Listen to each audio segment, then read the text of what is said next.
सिद्धू मूसेवाला और इस तरह के जो बड़े हत्याकांड हुए हैं उसमें भी आपने देखा होगा कि गैंग के अलग अलग मेंबर दूर दूर तक वो वहाँ से वहाँ पहुँच रहा है।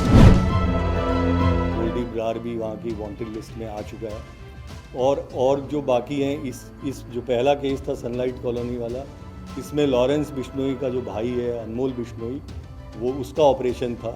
वो खुद लाइन पे आके फिरौती भी डिमांड कर रहा था और आगे इनको डायरेक्शन भी दे रहा था। उस इलाके से उनका कोई संबंध नहीं होता।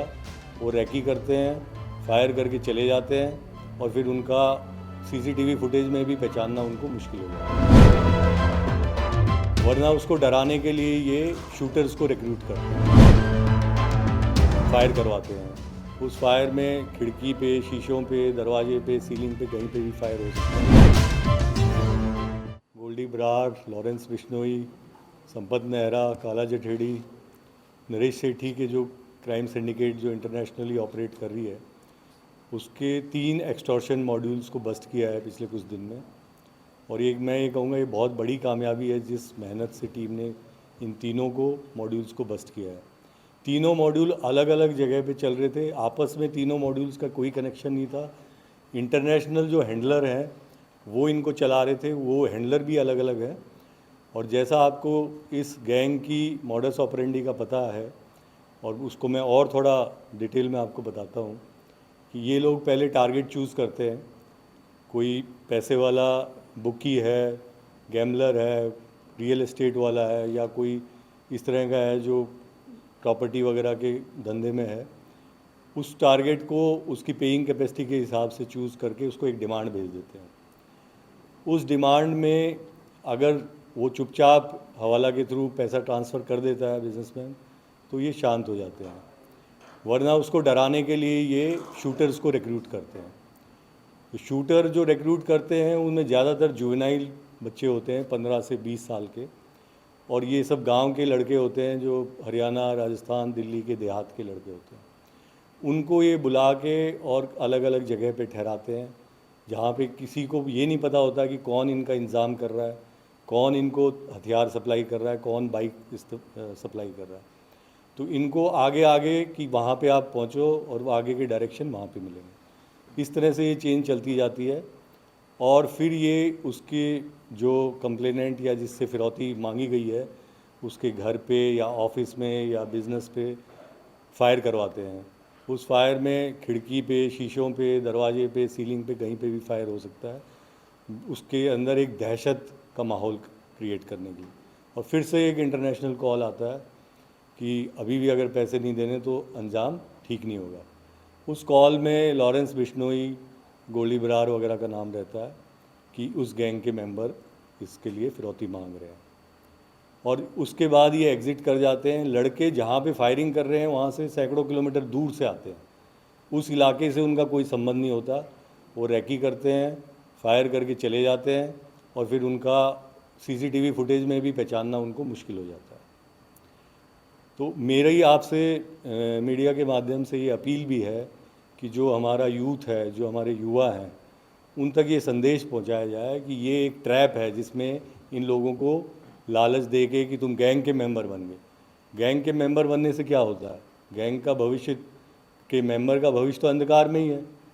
या तो थोड़े दिन में कहीं एनकाउंटर होगा या जेल की सलाखों के बीच होगा। उस थोड़े से एक किक लेने के लिए, और वो इस बिना कोई ज़्यादा पैसे वैसे के उसमें मांगे हुए इस गैंग को ज्वाइन कर जाते हैं और उनको इस्तेमाल किया जाता है, एक्सप्लॉइट किया जाता है कि तुम वहाँ जाके उसको डराओ, उसको डराओ, और फिर उनको अगले टास्क के लिए कहीं और छुपा के रख दिया जाता है।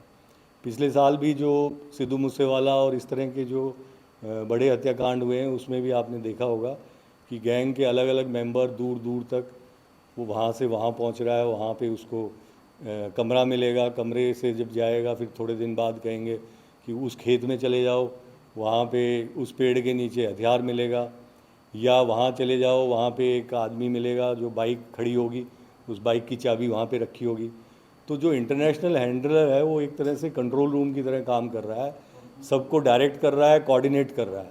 आपस में इनको कुछ नहीं पता कि इनके साथ क्या कराया जा रहा है। तो ये बहुत ही चिंता का विषय है जिस प्रकार से ये हमारे जो देहात के युवक हैं वो थोड़े से समय में एक चीप पब्लिसिटी के लिए इसके अंदर शामिल हो जाते हैं, उनको इस्तेमाल किया जाता है। उनको कोई ख़ास पैसा वैसा नहीं मिलता है, पैसा सारा हवाला के थ्रू जो बड़ा पैसा है वो जो बड़े किंग पिन बैठे हैं उनके पास जा रहा है, जहाँ पे वो प्रॉपर्टीज़ बना रहे हैं, अपनी एक बहुत ही शानदार लाइफ जी रहे हैं।